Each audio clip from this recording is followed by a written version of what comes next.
नमस्कार YouTube family, कशा आहेत? मस्त आहे ना. नवरात्रीच्या तुम्हा सगळ्यांना खूप खूप शुभेच्छा. तर नवरात्रीचे तर उपवास चालू झालेले आहेत. माझे पण आहेत. तर माझे आहेत नागाईचे उपवास, त्याला म्हणतात नवरत्न. आणि आपल्याकडे असते नवरात्राचे उपवास. नवरात्राचे उपवास म्हणजे कसं सगळे खातात पितात, म्हणजे फळं वगैरे सगळं खातात.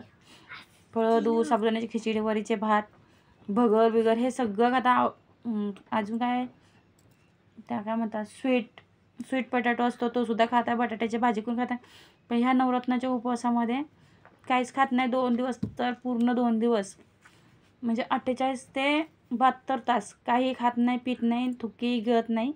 ह्या उपवासात हे नागाईचे नवरत्नाचे उपवास आहेत. जे काशीव कोपर्ड्याचे असतील त्यांना हे उपवासाच्या बाबतीत सगळं माहितीच असेल.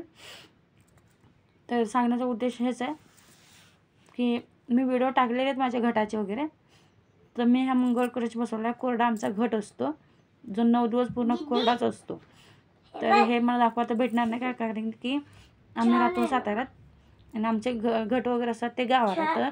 तर ज्या मंदिरात घट बसतात ते जुनं असो नवीन असो, त्याच मंदिरामध्ये ते घट बसवले जातात. म्हणून इकडे तिकडे हलवत नाही त्या घटाला. तर माझे उपवास मी इकडे राहून करते. तुम्हाला कसं वाटलं, काय वाटलं ते नक्की सांगा.